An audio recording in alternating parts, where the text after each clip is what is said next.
Arquidiócesis de la Verapaz presenta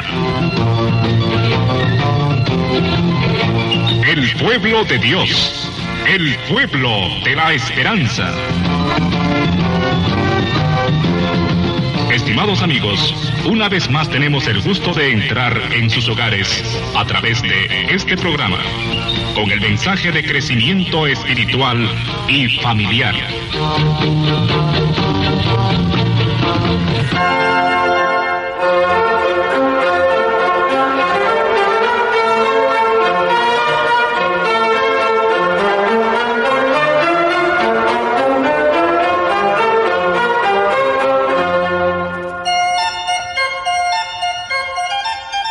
Saludos amigos, amigas, de nuevo en nuestra cita semanal, siempre con San Lucas, en esta subida a Jerusalén. Es muy importante sentirnos nosotros también parte de ese caminar de Jesús con los discípulos que va subiendo a Jerusalén y que va aprendiendo de él tantas cosas, detalles. Jesús es el primero que hace un grupo de discípulos y por eso es que el discipulado es algo tan importante en la iglesia, ser discípulos, que nadie se considere maestro, que se las sabe todas y que las puede todas, nadie. En la iglesia somos todos discípulos, que vamos de camino y que vamos siguiendo al maestro. Eso necesita, por supuesto, constante atención, constante discernimiento, constante apertura.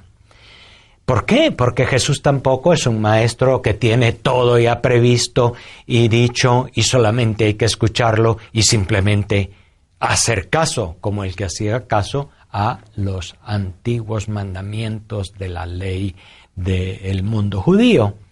El camino de Jesús, el camino del discipulado con Jesús es un camino abierto y por lo tanto necesita también una mente abierta, una disponibilidad de ir comprendiéndole a Él. Y eso tenemos que hacerlo los obispos, tienen que hacerlo los padres y los catequistas, y tiene que hacerlo cada cristiano y cada cristiana. Cuando todos nos consideramos discípulos y aprendemos del Señor en primer lugar, y aprendemos unos de otros, las cosas funcionan. Cuando comienza la gente a decir, yo tengo toda la verdad, comienzan los problemas, porque muchas veces nos equivocamos cuando pretendemos tener la verdad absoluta. Acordémonos que solo Jesús es el que puede pretender decir con toda certeza, yo soy la verdad, yo soy el camino, yo soy la vida. La verdad es solo Él. Los demás vamos en búsqueda de la verdad y vamos en camino. En esta línea, hoy también hay otra escena en ese camino de subida a Jerusalén que también nos enseña bastante. Sucede que Jesús, como vamos aprendiendo en el camino, va aprovechando también circunstancias y parece que en ese camino de Jerusalén los apóstoles han salido también y han tratado de expulsar a un espíritu inmundo y no han podido. Y por otra parte han visto también que uno que no era de los del grupo, pues sí, andaba también expulsando demonios y andaba predicando en nombre de Jesús. Eso crea también en los discípulos como una cierta envidia. San Marcos no tiene ningún reparo en manifestar, repito, las limitaciones, las debilidades de los propios discípulos de Jesús, comenzando por Pedro. El Evangelio de Mateo ya es más discreto al presentar las limitaciones de los discípulos. Lucas no se fija mucho en eso y Juan tampoco, pero Marcos no duda en apuntar que los discípulos eran gente también con sus propias limitaciones. Y se le acercan a Jesús y le dicen, Maestro, hemos encontrado a uno que expulsaba demonios en tu nombre y se lo hemos impedido porque no es de los nuestros. Y Jesús otra vez les reprende y les da una enseñanza. Fíjense que así va surgiendo, así se va haciendo ese camino del discipulado. no es nada más teórico, es un camino que se da a partir de los hechos, es a partir de un acontecimiento, de un hecho, que los discípulos se acercan a Jesús, que Él da una enseñanza, Y así pasa con este caso también. Y Jesús aprovecha también entonces para dar una enseñanza muy clara en contra del fanatismo y en contra del sectarismo. El seguimiento de Jesús no tiene nada que ver con el espíritu sectario, con el espíritu cerrado. Este es el espíritu que tiene que ver con cerrarse en un propio punto de vista, pensando que es la verdad absoluta y pensando que es lo mejor y que es a lo que todos los demás deben ajustarse. El espíritu sectario se considera absolutamente dueño de la verdad, dueño de las circunstancias. Se consideran los mejores, se consideran los más perfectos. Y solamente a partir de ese sentimiento, pues caminan. No admiten, por lo tanto, dudas y cuestionamientos a su manera de ser. Y pretenden, por lo tanto, también imponer a otros esa verdad que para ellos es la verdad absoluta. Hay una falsedad muy grave en esa postura de los fanáticos y de los sectarios. Y eso se puede dar en muchos ámbitos de la vida. A veces en nuestras relaciones con los demás somos fanáticos, somos cerrados en nosotros mismos, no aceptamos la opinión de otro, no estamos abiertos a escuchar y entender que tal vez el otro tiene también razón. Eso sucede desafortunadamente también en los grupos sociales, sobre todo aquellos grupos sociales que sienten una cierta inseguridad y que por lo tanto necesitan afirmarse en sí mismos. Parte de afirmarse es afirmarse frente a los demás, decir nosotros tenemos la verdad, nosotros somos los únicos y tratar de subrayarlo a como dé lugar. Se da en la política. Y eso es tremendo, el fanatismo político, el fanatismo social. Y se da también en la religión, desafortunadamente.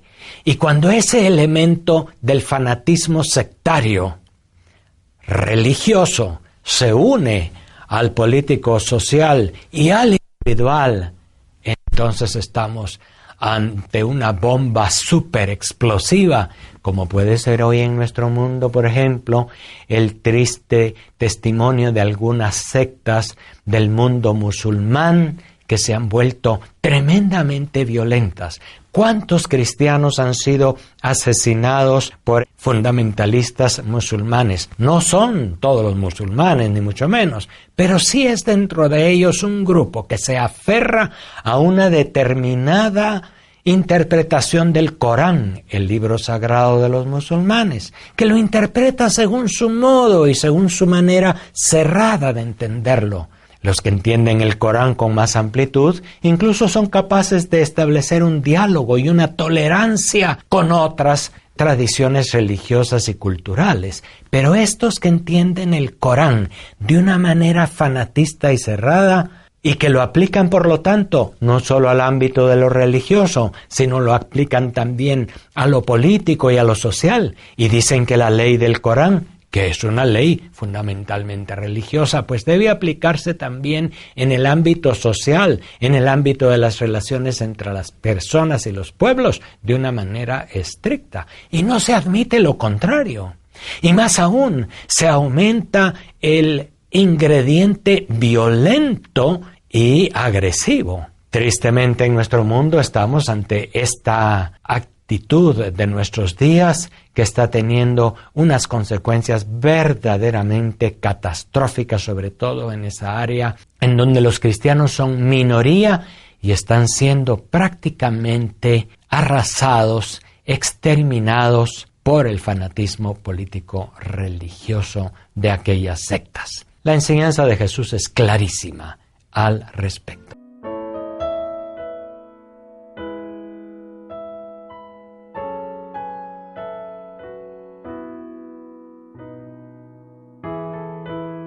La tercera enseñanza de Jesús, pues, en este camino hacia Jerusalén es ojo con el escándalo. escandalizar quiere decir, pues, en nuestro contexto, hacer algo que no está de acuerdo con la ley de Dios y que entonces, por lo tanto, los demás se dan cuenta y los pequeños, sobre todo, se sorprenden. ¿Cómo es que que es un maestro de Israel, come sin lavarse las manos primero? Decían algunos, y dice que se escandalizaban. ¿Cómo es que hace eso?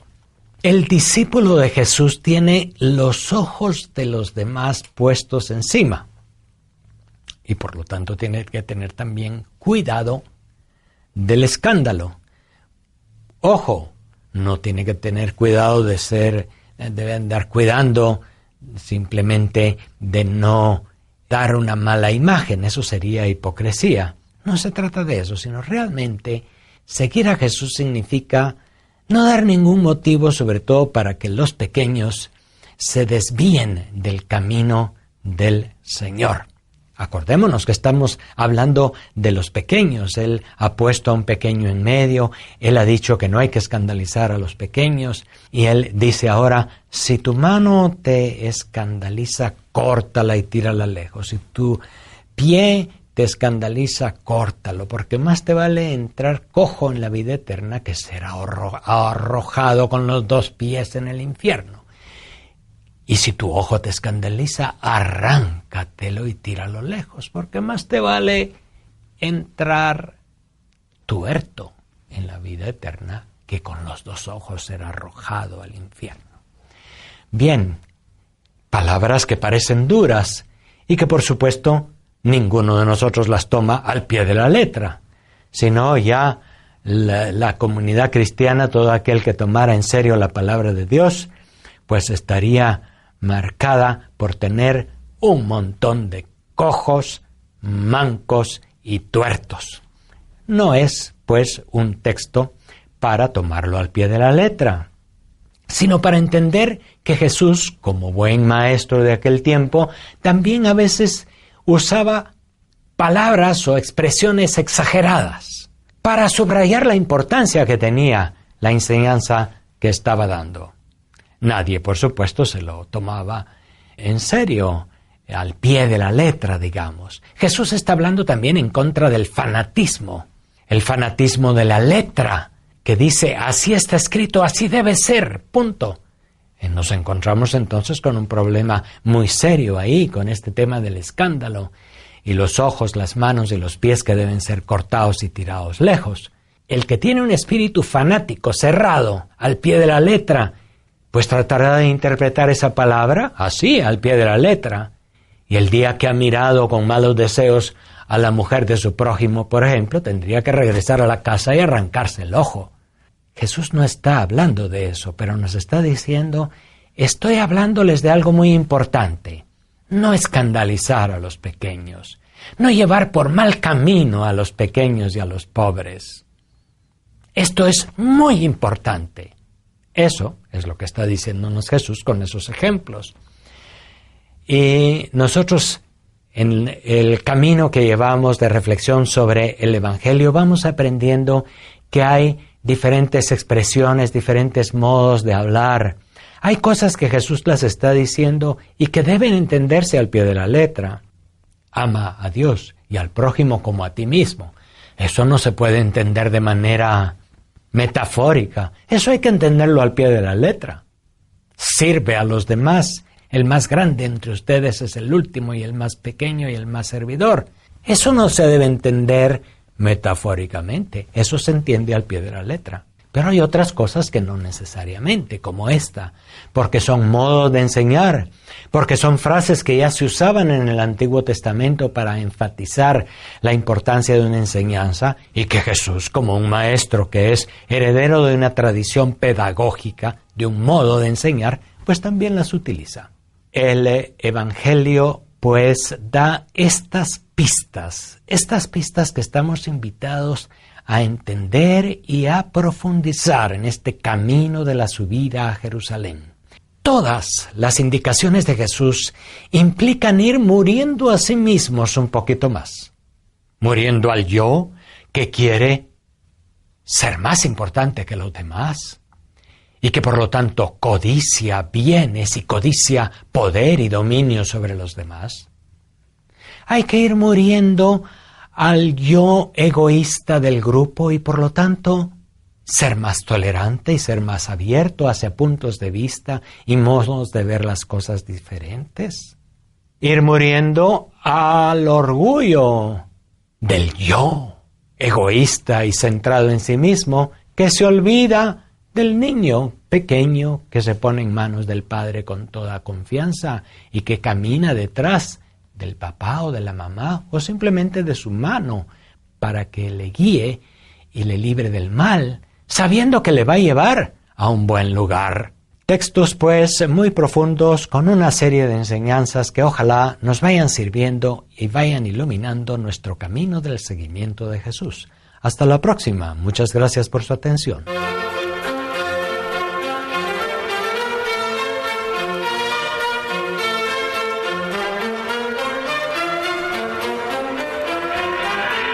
La Diócesis de la Verapaz presentó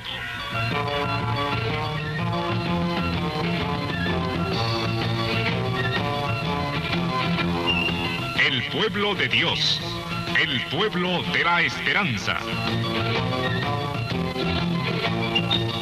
Agradecidos por su atención al mensaje de crecimiento espiritual y familiar. Hasta otra oportunidad.